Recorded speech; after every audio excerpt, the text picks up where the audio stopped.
We are also delighted to have with us Honorable Minister for External Affairs, Dr. Subramaniam Jaishankar ji, whose endeavors are not only helping India rise as one of the most powerful nations, but also making it a problem solver for the world. So, we would really be delighted by your address, sir.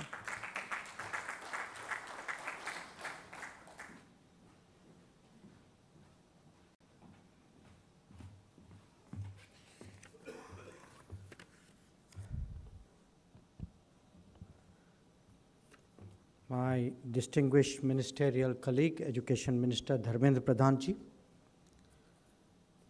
Lieutenant Governor Jammu and Kashmir Manoj Sinha ji, Minister of State for Science and Technology, Earth Sciences, PMO, Dr. Jitendra Singh ji, President ICCR, Dr. Vinay Sahasrabudhe ji, Commissioner Sri Dalu ji, Vice Chancellor Professor Ganai ji, Excellencies, distinguished academics, senior people from the university, from the state, dear friends.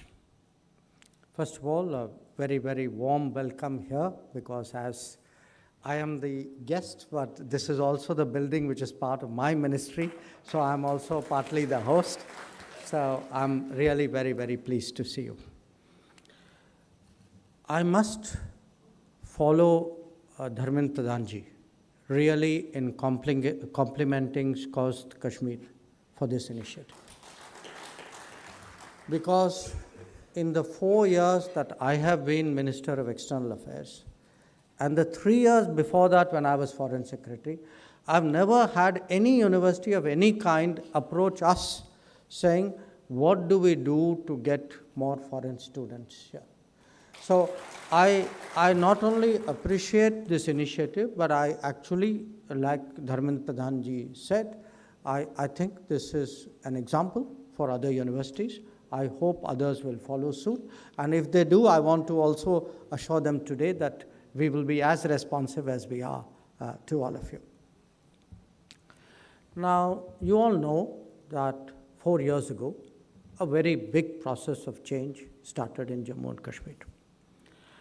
And that process of change was intended to ensure that the full benefits of development and progress that the rest of India had seen for many, many years were also now completely available to the people, especially to the youth of Jammu and Kashmir. And that in that sense, their being in the national mainstream was extremely important. But it wasn't just that. It was also by doing so, they would connect up with what the rest of India was connecting up, which was also to be part of the international mainstream. That what we saw with many other states and many other universities in other states, which was more international students being there and more of our students going out, it is something that we obviously would like to see in Jammu and Kashmir as well. And for me, this is not just an education event. It is not just an event of what do we do in the state of Jammu and Kashmir.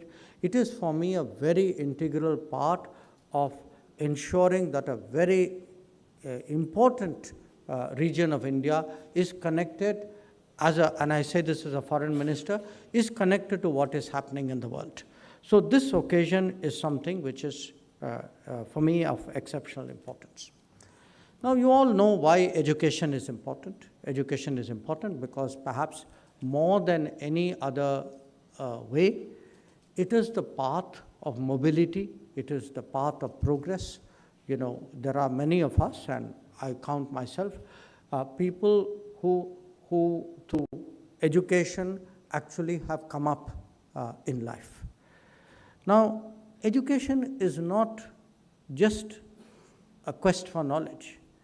It is also a pathway of awareness. And again, in a globalized world, it is absolutely essential that the young people of India are fully aware of what is happening in the world.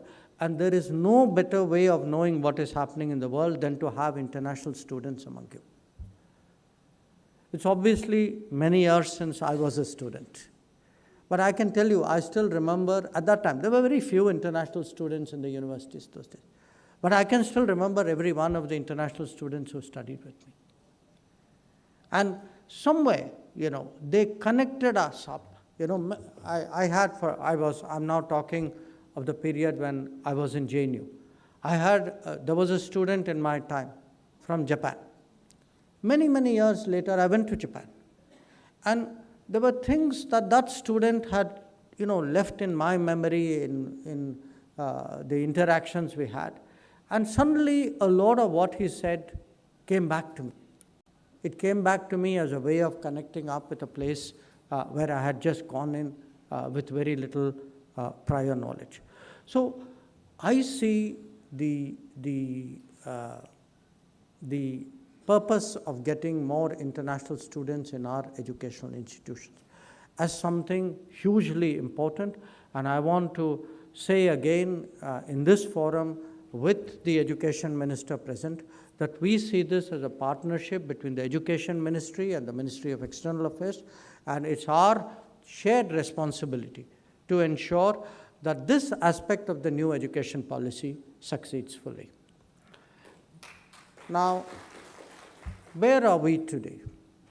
I would say, roughly speaking, for the last few years, we've had about, give or take, 25,000 international students in India. That's a very small number. It's a small number that does not do justice to our institutions, and it doesn't do justice to the world. We have today the ability to scale this up.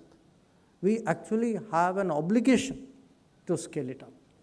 And I say this because when I look at what we are doing with the world in other fields, India today has projects done or under delivery in 78 countries of the world. In 78 countries of the world, just think it's almost more than maybe 40% of the countries of the world.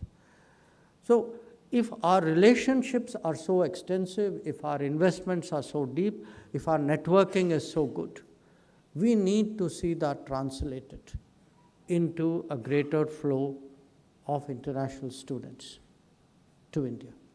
And that is why I'm particularly pleased today to see representatives of the diplomatic corps here today.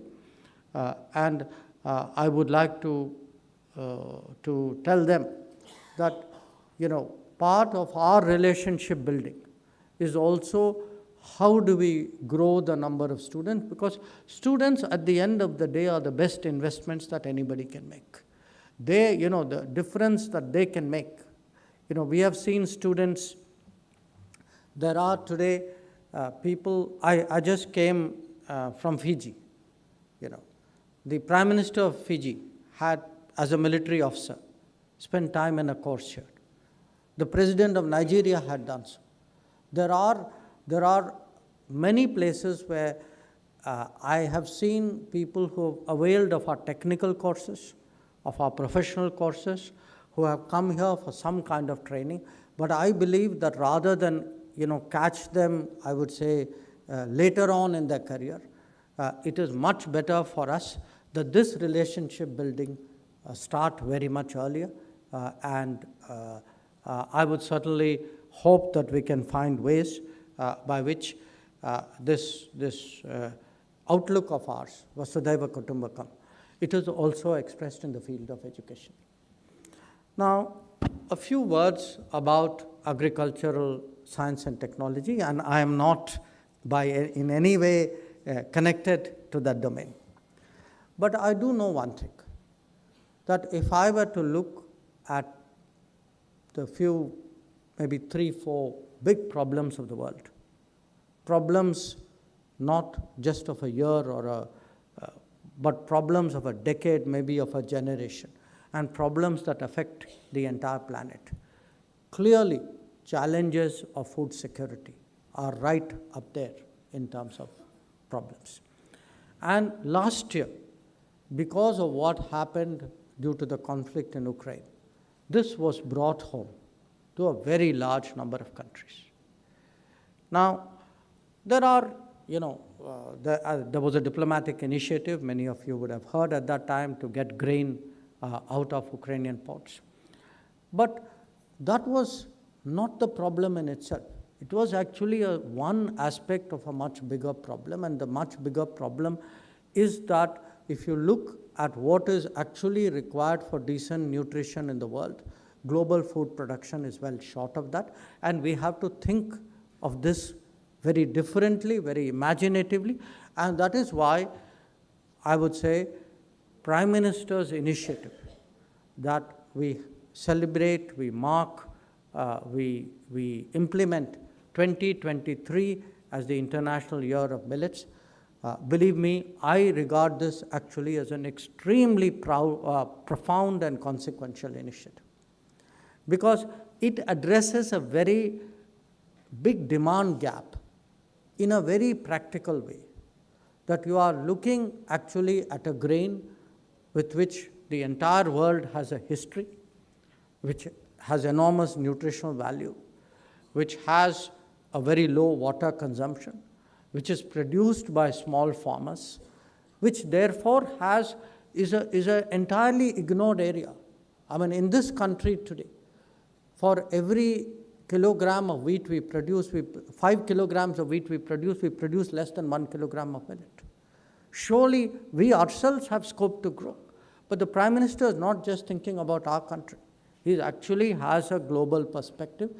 And among the many messages which are going to come out of the G20, one of them is that please look at millets as a sustainable, expandable additionality to global food grain production and therefore for global food security.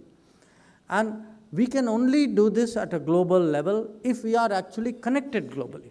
And nobody will connect us more globally than graduates of an agricultural educational system who through their networking will take idea from here and take it somewhere else. Because the reality is a very large part of the world has a history of growing millets. It is just that with the coming of wheat, many of us, them and us, we have actually lowered our production target here. The second, of course, is food processing. Again, food processing is an area where India itself is making rapid strides. We are also making strides as a exporter of food grains, of horticultural products, of agricultural products. So when we talk about the world being a family, when we talk about getting along, a global community, finally, to me, it's the practical side of it which matters. Today's function for me has two facets to that practicality. One facet is the educational vehicle which will build international cooperation. And the other facet is the agricultural science and technology, because it addresses a very, very important global need in a very, very effective way. So this brings both of them together, and it not only brings both of them together, it brings both of them together in a way in which it highlights a capability of an institution in Jammu and Kashmir. So I end once again by really today expressing my very deep appreciation that we have the opportunity of hosting you in this function at your initiative, and I hope to see many, many more of them in the coming days. Thank you very much. Thank you, sir, for your appreciation, your generosity, and your words of massive wisdom.